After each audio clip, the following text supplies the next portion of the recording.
Hello, ladies and gentlemen, and welcome back. It is episode 7 of season 4 of Uncaged. My name is Mike Larkin, and joining me, as always, is the royal one, Mr. Daniel Crimmins. How are you, Daniel?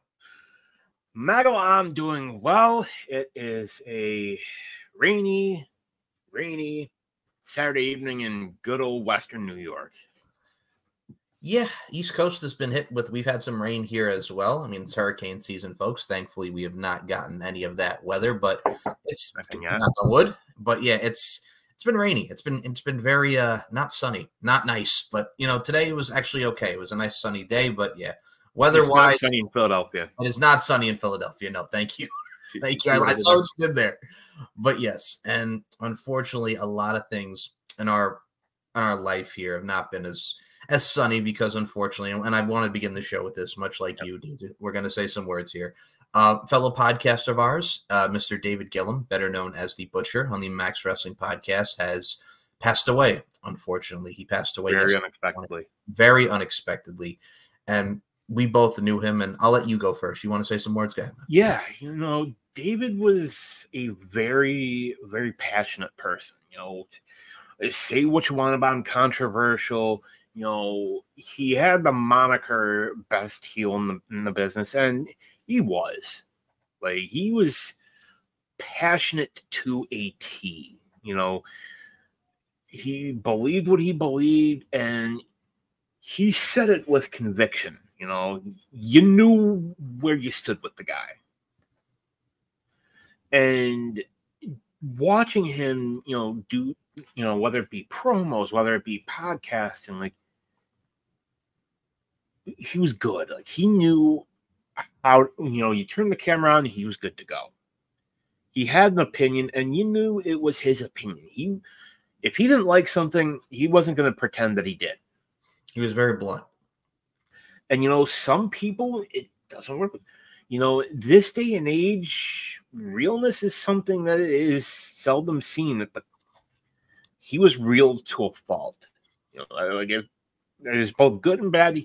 And he was a very, at least to me, I never really had any issues with the guy. And, he always had kind words to me. And, the thing about this whole thing that really is truly sad, the man will leave behind a family, and he was passionate about what he did. And honestly, it's a bit of a darker world now. Wow. I will add on to that by saying one of the things that David and I bonded over was our love of family. I mean, his missus and his 2 children, my mother and my family. That was something that we were both very strong, opinionated on, and what we both loved. We were both very honest and blunt about that and life as a whole, whether it be good or bad. I worked with the man from 2017 to 2020. I've had a lot of ups and downs with him, and I'll share the story quickly here, but last November, him and I got a chance to speak. He had messaged me about burying the hatchet, and I'm really, really glad that we got to have that talk. We had talked from late 2023 to early 2024, and like I said, I think in that moment, in that time, I could tell we were both in different trajectories in our life, but we had the same goal, and also at the same time, we were friends again. And I mean, this podcasting stuff is cool, ladies and gentlemen. This is all fun, but having communication, having that closure and that peace, you can't put a price on that. And I mean, you can't. And I'm just very happy that we got to have that talk. And I hope, like we mentioned, the operative word peace here, Daniel, that he is at peace and know that he was loved, cared about, and a lot of people cherished him and really just wanted to see him grow and prosper, which is a wonderful. And I think he was in his 40s, young guy. And folks, I think if anything can be taken from this, anything positive from the situation, if there's something you want to do, give it 100%. Don't wait, because really you never know. You never know when your time's going to be up. Spend time with your family, your loved ones. If you haven't got family, your friends, people you care about, do something that you are truly passionate about and give it 110%. And to hell with what other people say. If you want to do it and you enjoy doing it, do it. And that is legit 100% how David lived his life. He did not give a damn what you thought. He was very blunt. He was very brazen. And again, like you mentioned, some people can take that, some people can't. But he was always in the moment, and he was very passionate about what he did and Very what he real. did. Very real.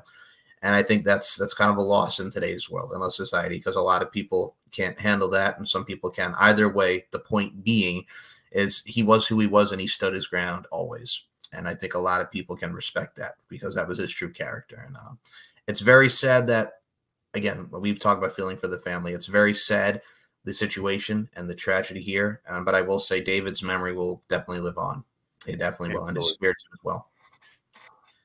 So rest in peace, my friend. We will definitely see you on the other side. Whew. Warm up those microphones for us. Yeah, warm up those podcast mics for us. Oh, my goodness. Okay.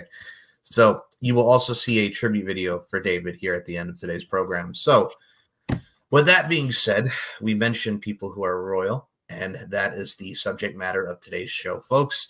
We are going to be talking about the best and the worst King of the Ring winners. Yeah, there's a lot to really dive into, so I will let you go. And there was more than I realized, because, you know, we're going to go also all the way back. To the 80s, yes. You know, it's people that you didn't realize were King of the Ring. So I will let you go first, and then I'll let you start with your worst, and then I'll get my worst. So honestly, to me, and I hate to say it because right now, in the past couple of years, he's been on sort of a renaissance, a resurgence, if you will. Mm-hmm. I'm talking about Mr. Ass, Daddy Ass, whatever you want to call him. Rockabilly, you know, Bart Gunn, or no, Billy Gunn. I'm talking about Daddy Ass Billy Gunn. You know, 1999 King of the Ring, which they did nothing with him. So that was going to be my first as well. So we'll agree on this, and I'll add on to your point. So with Billy Gunn at that time period, you know, they were kind of like driving away from, like, he was still a part of DX and the Outlaws, but they're trying to get him more into the singles realm. So he wins the King of the Ring. He goes immediately into the feud with The Rock, you know, oh, dear God, but my name's Billy. It doesn't matter what your name is. I just won King of the Ring, but I absolutely suck. And that infamous promo. And then he has the match with The Rock at SummerSlam. It's a kiss my ass match. They bring out this large woman with a very large woman with a large posterior, and the loser has to kiss that woman's ass. And then Billy's, face goes into her butt, rock bottom, 1, 2, 3, and people's elbow. And after that feud with The Rock, Billy went right back to teaming with the Road Dogg in the New Age Outlaws because he went nowhere after that. And, you know, it seemed to be a Vince thing, especially back in that time period. Like, there was a lot of starting and stopping of pushes with people. It's like they're hot, nope, hot, nope, hot, cold, and people that should have gotten over didn't. And I mean, Mr. Ass, the character, was entertaining. It was fun. He had a great look. Still looks amazing now at 60 years old, this Billy Gunn. But here, it's not fair. It's really not fair. But Billy, like, he was over, like, again, he had the appeal to him. But it's just after that Rock promo and that Rock feud, he went nowhere. He just went right back. Rock killed it. The Rock killed it. That promo was so good. It's like, why am I supposed to? Not his fault. It's just that promo. Like, it solidified the end of the push. But I will say this, because in 2001, we did give Edge calling him Billy Bitch Cakes, which still is hilarious to this day. You know, I will say this. When Adam Copeland eventually comes back to AEW, if we don't get that at least one more time with Edge and Billy Gunn, yeah, then what are we even doing? Exactly. And I mean, it was still funny at the time. And I mean, he'll be in our discussion soon, but I'm going to go with my best because I'm biased. So we'll start off first. Our worst are both similar. It is Badass Billy Gunn. We'll say that. So for my best, and I'm biased because I started watching wrestling around this time, and then I went back and watched prior wrestling, correct? So 2002, Brock Lesnar. The next big thing, He goes into King of the Ring. He's beating Booker T. He's going through everybody. He beats Test in the This was pre-King Booker. Yeah, which we'll get to as well. So Brock beats Booker T and the King of the Rings and the quarterfinal. Then he beats Test in the semifinals and Rob Van Dam in the final to win the 2002 King of the Ring. Then he goes in to face RVD at Vengeance, and him and Rob Van Dam have their feud, but that leads to him getting the title match at SummerSlam. It is Brock Lesnar and The Rock for the Undisputed Championship, Rock versus Brock. Great match. The Rock send off 1F5, 1, 2, 3, and then Rock goes to Hollywood, and Brock Lesnar becomes, at the time, the youngest Undisputed Champion in the history of the WWE. His first reign of the feud with The Undertaker, the feud with The Big Show, and the feud with Kurt Angle in those early few months of his career. My goodness. Having him F5 Paul Heyman. F5 and Paul Heyman, yes. Oh, so that whole feud was just amazing. Everything. That first year of Brock Lesnar was just absolutely phenomenal. You were at that Survivor Series, weren't you? I was at both. I was at when Brock Lesnar F5 The Rock at Nassau Coliseum to win the title, and I was at SummerSlam where he F5 The Big Show and Paul Heyman screwed him. I remember that, the whole thing was, you can't get him up. Brock, you can't lift the Big Show. You can't lift the Big Show. He did it, and Heyman's facial expressions were just, and then you hear the ref count 1, 2, and then you see Paul Heyman just pull him out, and again, those facial expressions were just, Heyman is, make Paul Heyman King of the Ring. I think if they would, they could. I would love that. But man's a king in his own right. But yes, so one of my best, because I'm biased and I've seen his career, the trajectory of it, I got to go Brock Lesnar. So Brock Lesnar best, Billy Gunn worst. You're Billy Gunn worst. Who's your next best? My best is a tie. Okay. First, and I got my list here, 1987. Okay.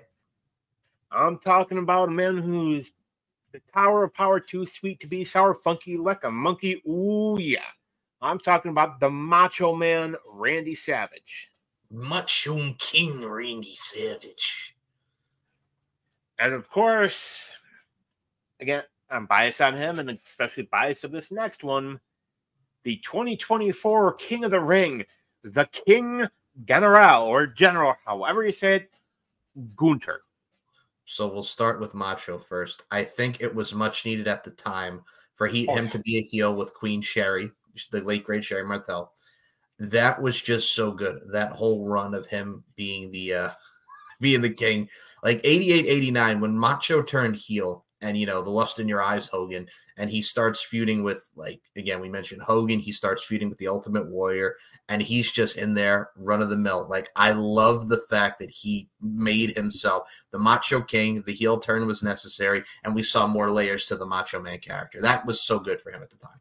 Oh yeah, and like honestly, he had the robes, he had the entrance. It worked for him. It worked. And well, what else can we say besides the fact that, again, Macho King, and you have someone who has a great heel in Sherry Martel, who they worked so well together. Oh yeah, Sherry to me is one of the greatest managers of all time. Like, put some respect on Sherry Martel's name. I mean, people will say what they will for those who saw the dark side of the ring with her. But I'm like, again, it's horrible what happened as far as the arrangement, as far as parenting goes. But first of all, the son forgave her, number one. Number two, he's proud to call her mom. And number three, that woman sacrificed a lot just so that her family could have what they had. So you may have not liked her trajectory, but at the end, it did make a lot for a lot of people. And she will go down as one of the most legendary figures in professional wrestling, and as a human being in her own right. And then she was part of one of the most infamous moments in WCW. Hulk Hogan, we coming for you. You. N-word. And like you can tell, like she just like that Booker, and she's just, I think she's Pat, like you see her Pat Booker T. I think she's basically trying to say, okay, it's gonna be okay. It's gonna be okay. But in the end, she's probably like, oh, this could be bad. Yeah, still one of the most funniest promos ever, and we'll get to Booker in a minute. But Booker. Yeah, Booker. So Macho King, and you said Gunther. what can you say about the ring general? My God. He The went guy through, has been a champion, and I saw this stat on this for 75% of his WWE run, counting NXT UK, counting NXT US, and the main roster. 75% is unheard of. so in NXT UK, he was the UK champion for such a long period. But again, you have to also understand that he didn't defend a lot of that because of COVID, and he really couldn't, which is not his It still fault. counts. It still counts. It was not his fault, but it still counts. So then you have him come to SmackDown, and he's the Intercontinental Champion. And he holds that for 666 days. One of the greatest reigns ever of the Intercontinental Champion. Couldn't you have made it like 665 or 667? Like, yeah, I know. I'm right there. Something like... I'm right there with you because that's the number of the devil. I guarantee you they look at the numbers and we're like, yep, we're doing it. Did you know that foosball is also the devil? Yes, it is. It is. Everything's the devil. Everything is the devil.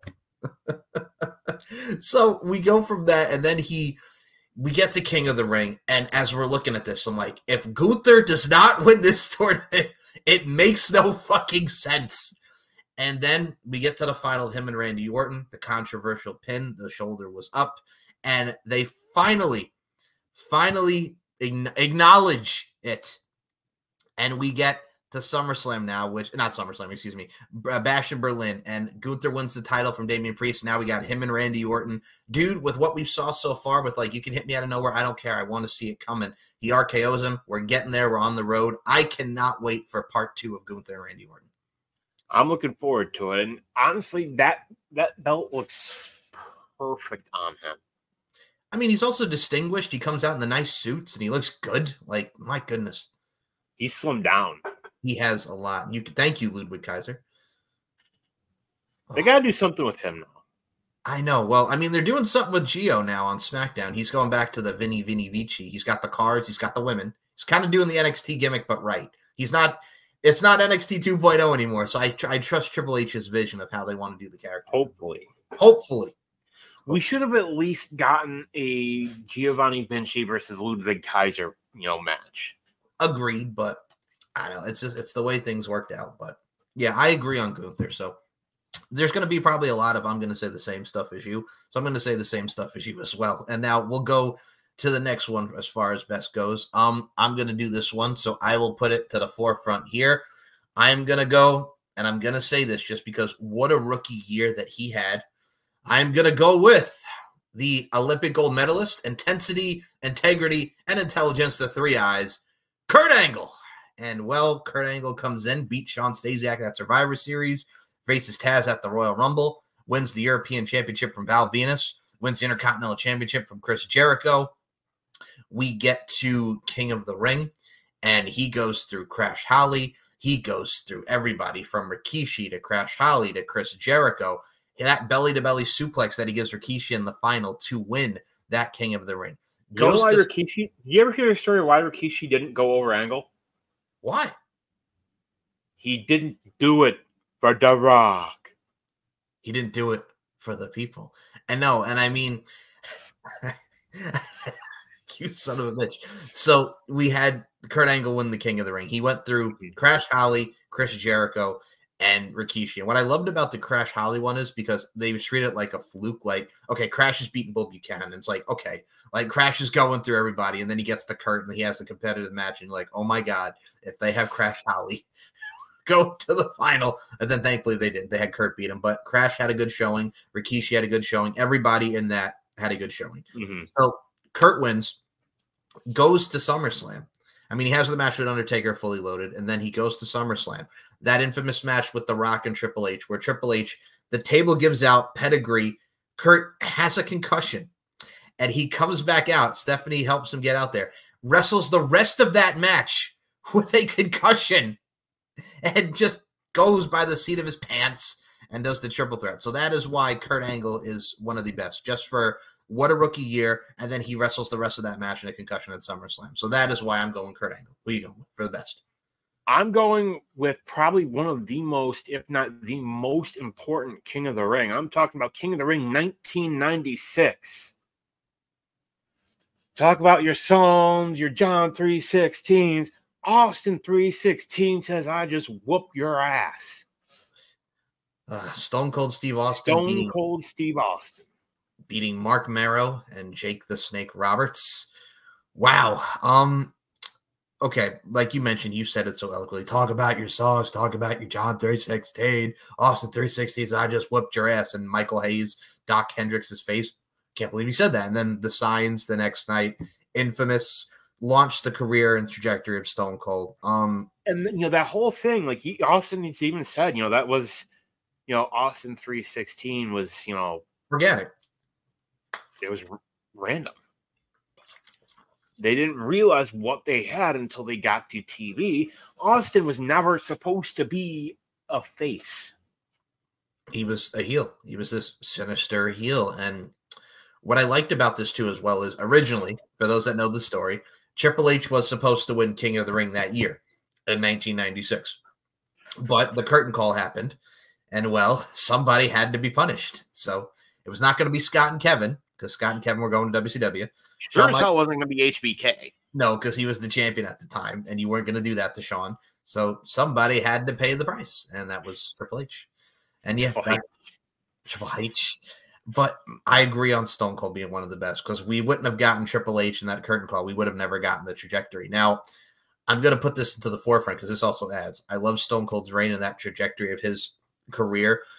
Would you put Triple H King of the Ring 97 as best or worst? Because, I mean, he had a great he beats Mankind in the finals, and then he had the feud with Mick in the cage and whatnot. I mean, that kind of launched him as well. Then he would be with Shawn, and the DX would form. So I got to say that would be a best for him because his career trajectory took off after that.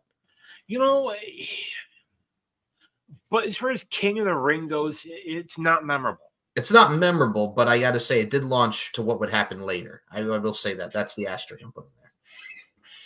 So, I mean, I can see both. I could see it being a best and a worst. Yes, that's why I'm like, as soon as we mentioned Triple H, because he's on the list, but I'm like, I don't. He just made the list. He just made the list. But I kind of go with best and worst for that. But that's what I wanted to bring up as well, was Triple H. And I think I'll go my worst, and you gave your best as well with Stone Cold. Let me do my next worst. All righty. So as far as worst, and I'm going to go with this one just because of what we had here. Oh, man, and it's a tough one. So I am going to go just because, and I know this one didn't bother you as much, but with the fact of who we're talking about here, and they could have done so much more. 1998, Ken Shamrock. He wins the King of the Ring, but he had a hell of a year. He feuded with The Rock for the Intercontinental title in 98. And he was in the mix for the world title, and he was, in the hardcore, and him and Bossman were the tag champs. But they did nothing with Ken after he won the King of the Ring and went shit and beat The Rock and all that. They did nothing with Ken. Like, he got a little bit of a push, then he got it pulled back. So, do you agree on Ken Shamrock? Absolutely.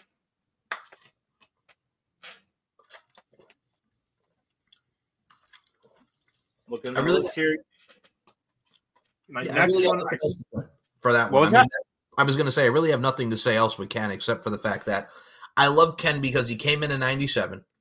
He did the Bret Stone Cold. Steve, do you give up? And I mean, he was a heel and a face. Like, he went back and forth, like with the Ministry against Taker. He was the face in that. But also at the same time, man, I'm like, after like the King of the Ring, like I'm trying to think, he did nothing. I mean, there was the corporate ministry and there was stuff like that. There was the feud with the Undertaker. And then he really did nothing after that. Because he sacrificed Ryan Shamrock, his sister at the time, and the storyline. But, like, they really did nothing with Ken. I mean, for such a short time period, I mean, he did have some gold, like I mentioned, but they really did nothing with Ken. My next one, I got to do a bad one, and I've got a two-timer here. I'm going 91 and 93. Oh, boy. Bret Hart. Really? Yeah.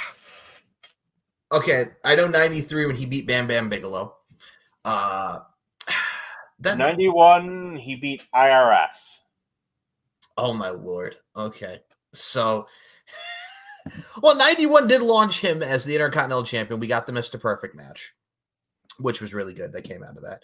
93, I mean, this was also the year that he feuded with, I believe this was the feud with was this the feud with Lawler? Yeah, this was the feud with Lawler, and no, that was later. That was 95. I'm sorry. 93. Like, yeah, after that, like, he really did nothing much after that, because remember, this is WrestleMania 9, folks, and Hogan being Hogan. And yeah, and then Brett wins the King of the Ring, and really nothing until WrestleMania 10, man, in 94.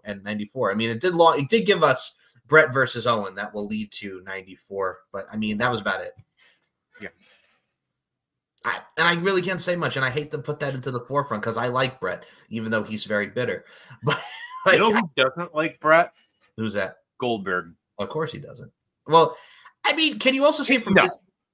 What? You're going to say it? You're going to say it? You can't blame Goldberg anymore. It's like Goldberg, I'm not a fan, but Goldberg has even said, he's like, look, I have apologized time and time again. I'm not doing it anymore. Yeah, it's like, how many times do I have to apologize to this man? Like, you know, and he's like, I'm over it now. Like, how many times do I have to apologize? I will say, I do still enjoy that WCW promo where he just kept calling him Bill Goldberg. Not Goldberg. But Let me tell you about Bill Goldberg. Bill Goldberg. They're like, I think they just called him Goldberg. Bill Goldberg. I'm going to tell you about Bill Goldberg. I fucking loved it. But yes, I will also agree as far as worst, and I hate to put him to Bret Hart, but I will go with this one as well. I have another worst besides Ken Shamrock. I will go. All right, we're going to talk about this. Mabel, good old Viscera. He beat Savio Vega in the final. He has one of the worst SummerSlam matches in the history of SummerSlam, 1995. And let's not forget the theme song. Men on a Mission? No, the King Mabel theme? Yeah. Yeah, okay. Yeah. I know. Folks, just YouTube it. Yeah. We're not going to sing it because we're not singers, but you have to look it up. It's terrible. It's really, really bad. So we get to SummerSlam, and they have one of the worst championship matches ever. Kevin Nash does a dive that made no damn sense. And he should not ever do that again. Mabel sits on him, and Kevin Nash is pissed because he hurts him. And he hurt a lot of people at the time. And Undertaker has said on his podcast the reason why he was in the ministry is because he did not want to work with him ever again, which is smart on his behalf. Now, a little reference, I believe this was 95. 95, yeah. You know, he was working with Taker. And mind you, when this happened, Mabel was young.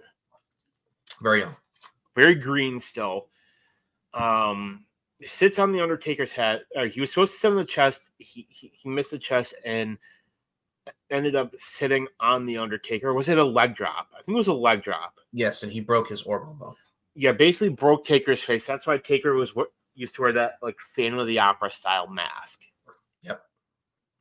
And then Undertaker made the decision when we got to the ministry days, put him in the ministry so I never have to work him again, which, again, smart. And flat out told Vince, if you put me with him, I will leave. Yep, he flat out was like, I'm not working with him again. I mean, he did technically work with him again in 2004 with the JBL feud because they did the handicap match with Gangrel and Viscera, but notice who worked most of that match. Gangrel. Oh, yeah. Oh, yeah. But, yeah, I will have to go with Mabel, and just it gave us one of the worst title matches in the history of SummerSlam. So I will go Mabel for worst. I'll get to my best in the second, but who are you going to go for the another worst? Got to go with Baron Corbin.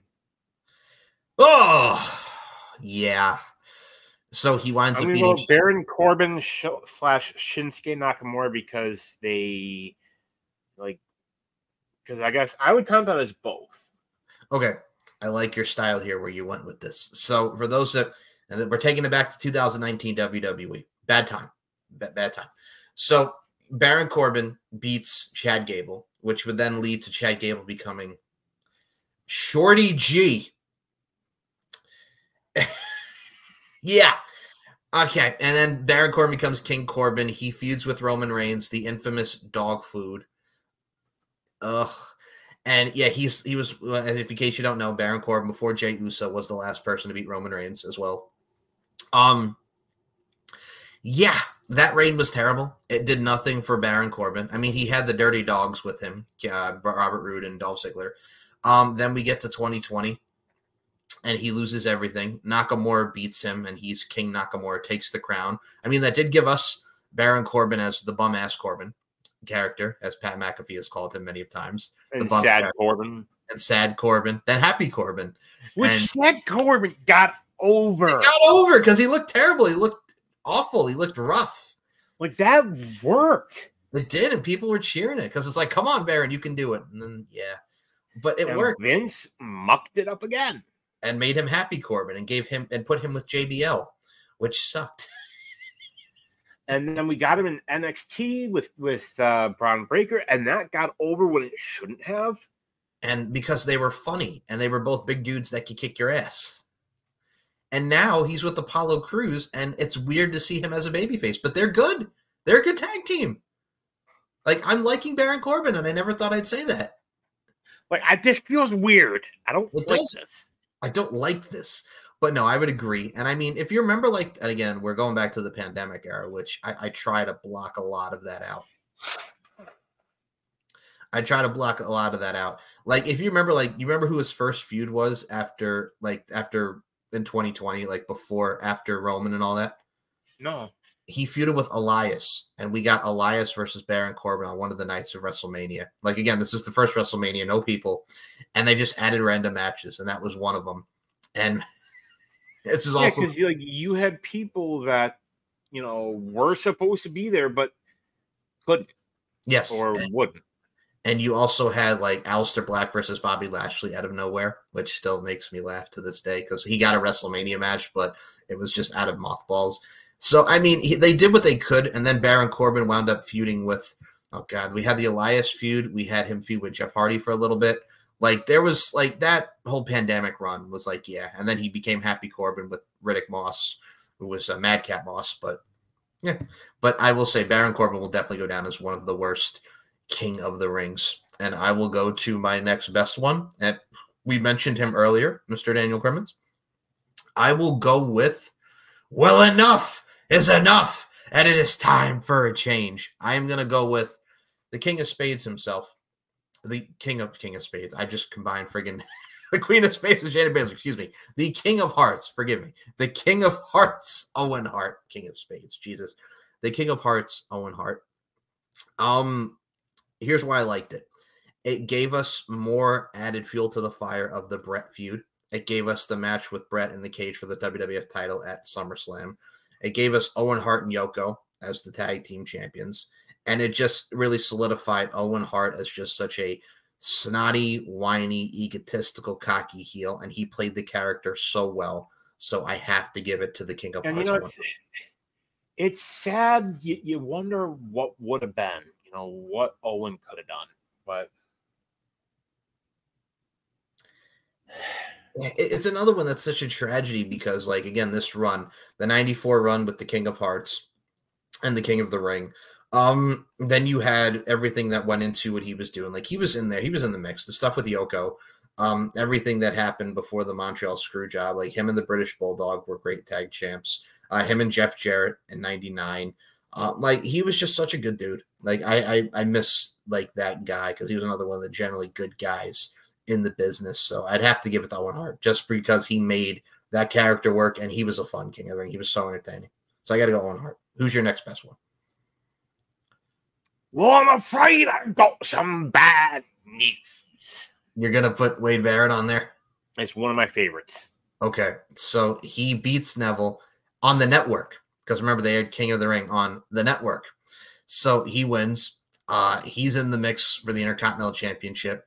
R-Truth and him had that feud over the crown because R-Truth stole the crown, and that gave us, I don't even know if that's PG, infamous line. It was just, they had some fun and he stuff. Brought it back recently, yes. over Twitter or X, and basically saying, hey, hope y'all having a good night, but I don't think that's PG. I love it. I loved it. It was so funny. Like, I mean, we did get a SummerSlam match with him and Stardust, Cody Rhodes, against Neville and Stephen Amell, which we did get that. Stardust and Cody Rhodes are the same person? Oh my God, I know. No.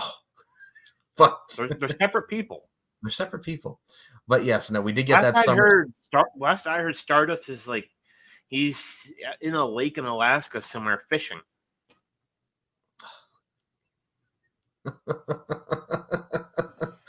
My goodness, like that time period. See what you did there.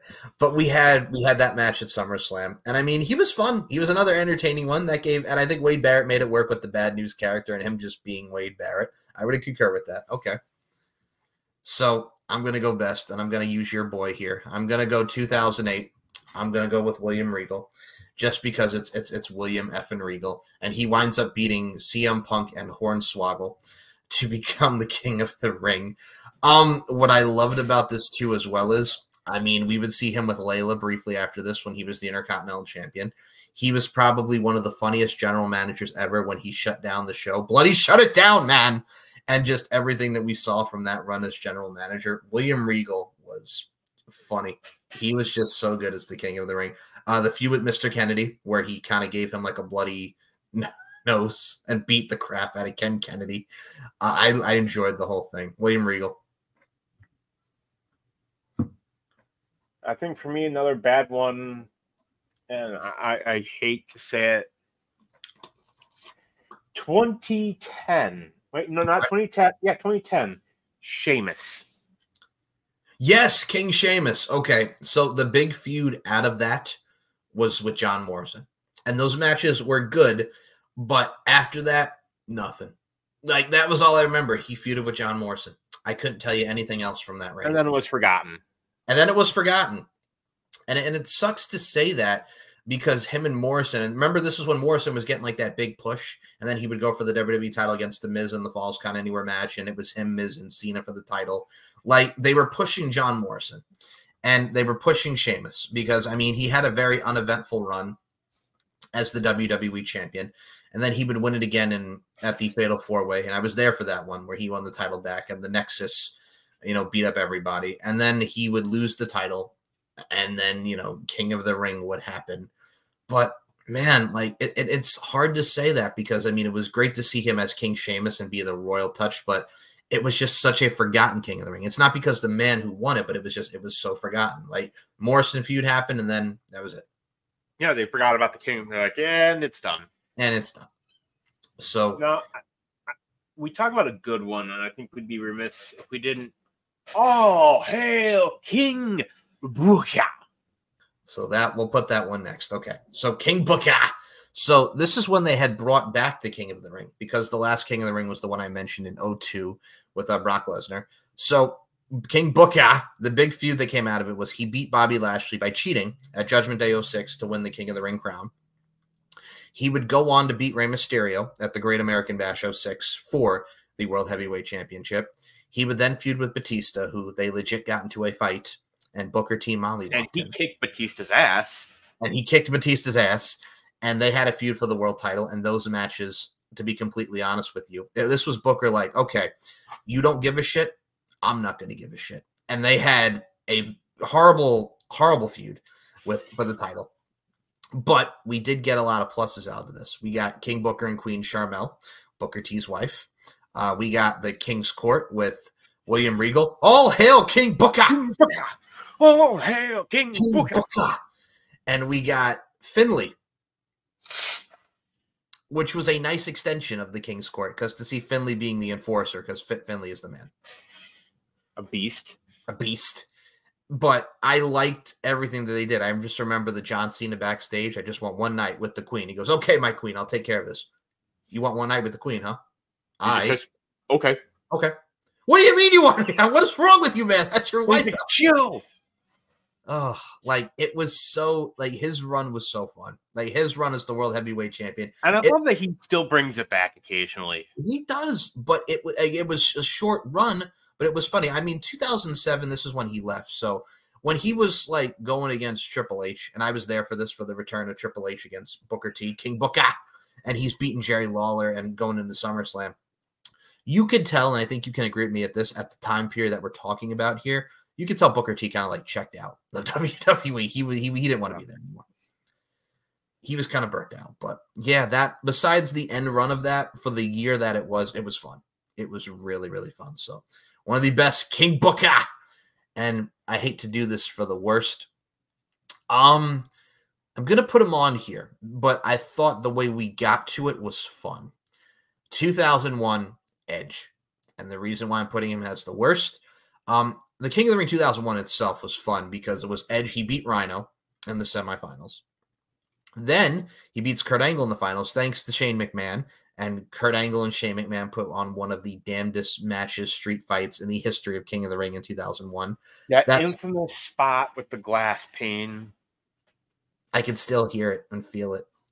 It was so, oh, yeah, that was concussions. He essentially dropped Shane on his head.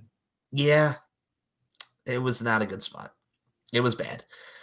And Vince legitimately was pissed. He was like, we're going to have to stop the match. And Shane's like, no, let's keep going. Let's keep going. And then you could tell Vince and Shane, he was pissed at Shane later in the night for just keep going, which, again, at the end of the day, he told Kurt that Vince was cool with it.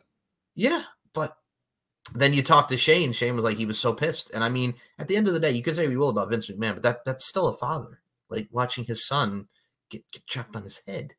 So they gave us cool with him diving like 25 feet. Oh yeah, Shane, you could go from 25 feet, just jump off the Titantron. That's okay. Glass, no. Glass, no, that's not cool. But Shane, you want to jump off something incredibly high, go ahead, buddy. But yeah, no, it was a weird relationship, still is. But that was why we rated the worst, because they did nothing with Edge after that. I mean, we mentioned earlier the Billy Bitch Cakes promo. Hey, it was real glass. Cry me a river. Tell me what I'm telling lies.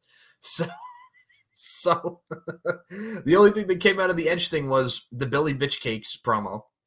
And I mean, again, this was also the time of the invasion. So he beats Lance Storm for the Intercontinental Championship. Christian turns heel because he's jealous of Edge.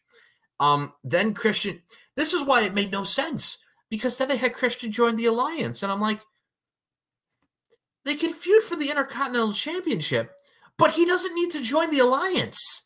Like, that was the only part of it that didn't make any sense. Like, he didn't need to join the Alliance. There was no reason for it. Like, they could have just feuded for the Intercontinental Championship.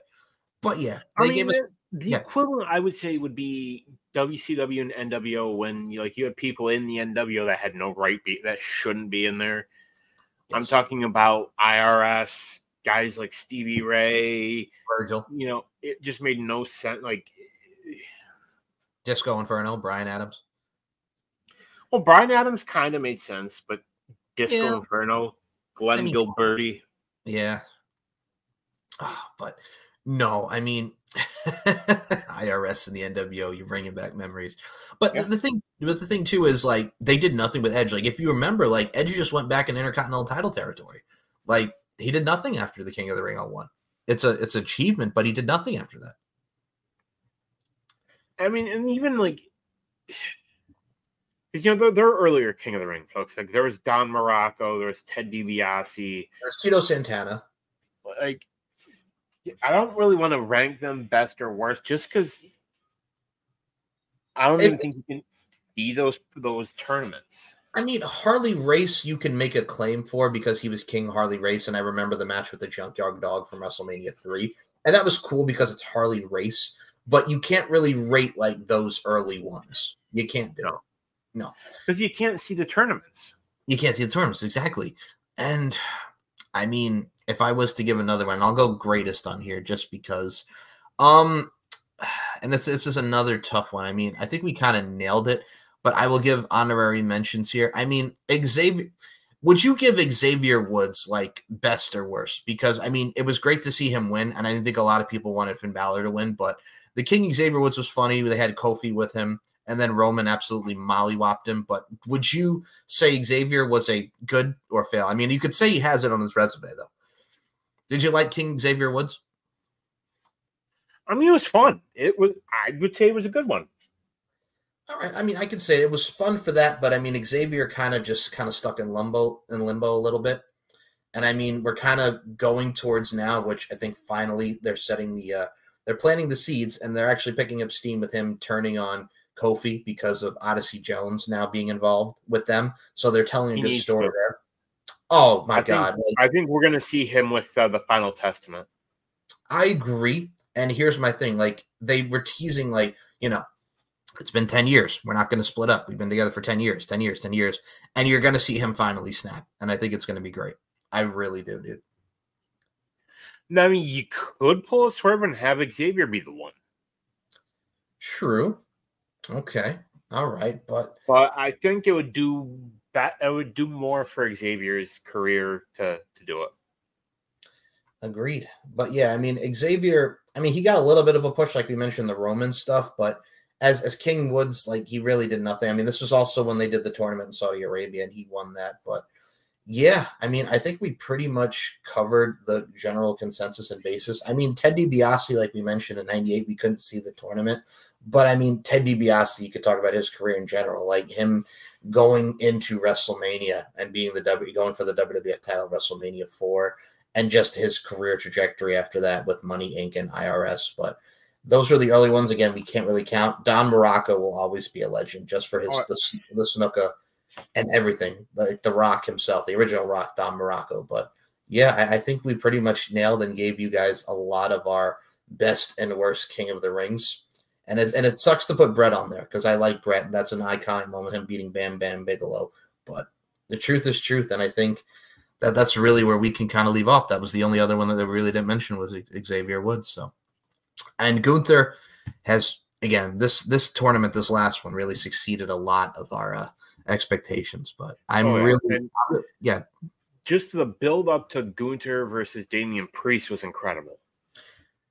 And they're calling him street trash. Like, good God.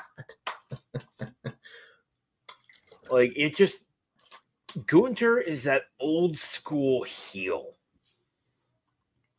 Doesn't need to cheat. He's just that good. Oh, he absolutely is. And I mean, I think we're talking about these great talents because it's such a prestige tournament, Daniel.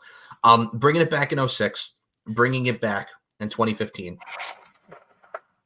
on the network and having Wade Barrett win it, like we mentioned, and the in-between time that we had. Out of everything, and would you agree with this sentiment that King of the Ring can be a launching pad for some, some not so much, but I think at the end of the day, we need a King of the Ring type tournament because it adds a lot of prestige. And, you know, and folks, we didn't cover the Queen of the Ring because there's only been 2. Yeah, Zelina Vega. But, you ask me, I'll say it. Best Zelina, worst Nia Jax. Oh, that's a neat. Oh, well, hold on, man. Oh, all right. Well, we can't do a Queen of the Ring show because there's only 2. Or hold on here. I think Zelina Vega as that heel Queen Zelina was great. She did it very well. And she also went back and forth from the Brooklyn accent and the Queen's accent, like the New Yorker, to being like royal, which I thought was hilarious. And you can equate because us New Yorkers, we know. Oh, yeah. Oh, yeah. But Nia Jax, all right. I think, and you and I can agree to disagree on this, this has probably been the best run of Nia Jax's career. So why is she the worst Queen of the Ring? Just because they had her beat Lyra Valkyria? Or what was it? Yeah. Yep. Yeah. Well, you like Lyra Valkyria. Lyra's my girl. Like, what? Lyra's, like, I'm always going to cheer for the Irish. Okay, you biased. But I will say this. It has me invested in this whole thing with Tiffany Stratton. Yes. And you know what's I look at Tiffany Stratton, I just think there's money there.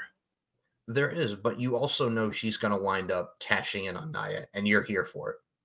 And does this make her? This has got to make her babyface because Nia's being this bow down bitchy heel, and she's just like, "Oh yeah, I'm going to bow to you." But when she finally cashes it in, the pop that you're going to hear when she does it, my God, yeah, she's money.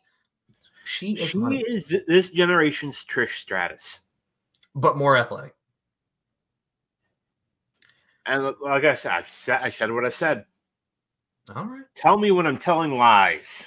I see you, Daniel Crimmins, but yes. But I hope you guys enjoyed our analysis of the King of the Ring. And I mean, again, not including the old school guys, we have a lot of respect for those legends, but it's tough to look at the best and worst just from the trajectory of the fact that, like, they were it wasn't like, how can I put this? And I'm going to ask you this. Did you like it when it was more of a pay-per-view in itself? Yeah. Or did you like it how they made I like the pay-per-view idea. Yeah, because I think doing it at like the Saudi Arabia shows or doing it just like on the network, it's cool because it does show the prestige and the lineage of it, but it's like having its own pay-per-view is different than just putting it on a random show. King of the Ring 1998 will always be my favorite. The Ken Shamrock one? Yeah. Well, and also Undertaker and Mankind. Which to me, like, you can picture that in your head and like just hearing the sound of the table And then you just hear that I can hear it now. Good God Almighty, good God Almighty. That killed him. They killed him. As They God killed is him. my witness, he's broken in half. But yes, I think. And then the second time, good God, good God. And then somebody that's it, stop he's the dead. damn match. Yeah, somebody stop the damn match. Which, but yeah. you know, in retrospect, Vince really should have stopped it. No, they absolutely should. When the man has a tooth going up his nose. Like, when you see him just smiling, I mean, I've been to one of his shows. Fully even said he doesn't remember like 90% of that match. Well, the chair also hit him on the way down from that choke slam, which is even worse. Got a concussion from it. Yeah. I mean, I can concur with you on that, like the memories of the King of the Ring from the speeches like we mentioned, but 98 will also be remembered just for Undertaker and Mankind and Stone Cold and Kane at the end. And the fact that Mick came out, and I don't know how he came out, but he got involved later in that match, and I'm like, my God, this man is incredible. And King of the Ring 01 for me, just because Kurt and Shane was absolutely bananas. Mm-hmm. And 02 for Brock. But God damn it, man. Yeah, that's our look back at King of the Ring. Great pay-per-view, a lot of prestige and lineage, good and bad winners. I hope you guys enjoyed our analysis. And like I said, man, we'll definitely have to do pay-per-views of King of the Ring also in a future episode to add more to our discussion. But we hope you guys enjoyed. Like I mentioned, we couldn't do Queen of the Ring because there's only 2, so we couldn't really incorporate that. Like, what do we have for the good people for our next episode?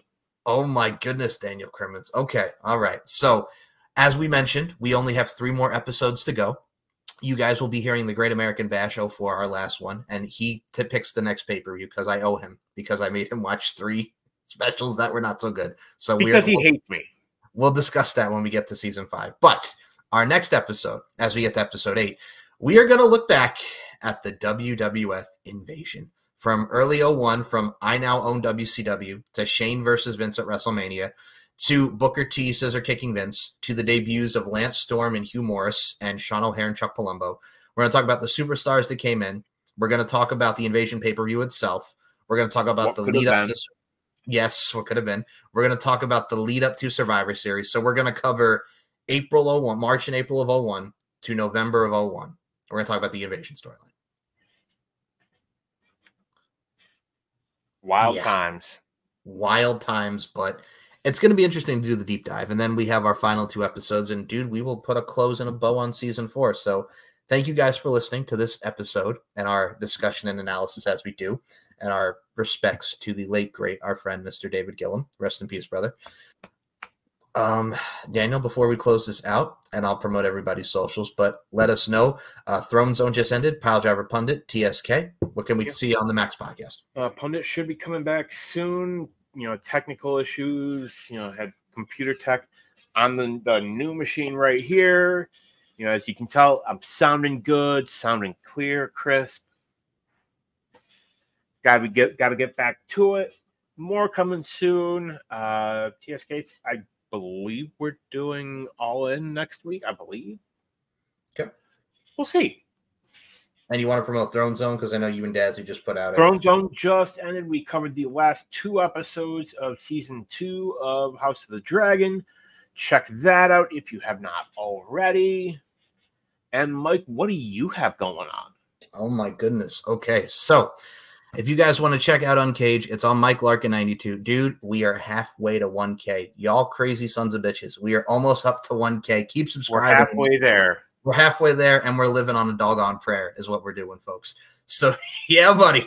So check out Uncaged in the playlist, all 4 seasons. Click the bell, like, comment on what we do. Check out the LFC podcast. Check out Steve and Mike's show. Check out Deep Into the Heart of Wrestling with my boy, Robert Davis, and our girl, Nicola McDonald. Check out the Weekly Brew with Paul Morales and I. Check out On the Mic with Mike, some pop culture history podcasts, and everything on the Mike Larkin 92 YouTube channel, StephenMikeShow.com, LFCfights.com, SM Show 1 and MCL 92 on Twitter, Larkin_92 and MLarkinMB on the Instagram front. And if you want to follow this crazy son of a bitch with his cat photos, check out D Crimmins 1 on the Instagram and give Dan a follow and see what's up. Follow my cat. And well, that will conclude another edition of Uncaged. We hope you enjoy our King of the Ring discussions and topics and analysis. And we will be back in our next episode talking about the invasion and what could have been. And yeah, and also I will say this about the invasion too. I will never forgive your mother for giving birth to you. So yes, we're going to talk about that promo, that freaking match. So yeah. So with that being said, for Daniel Crimmins, my name is Mike Larkin. Thank you for listening, and all hail King Booker! King Booker! And we're out.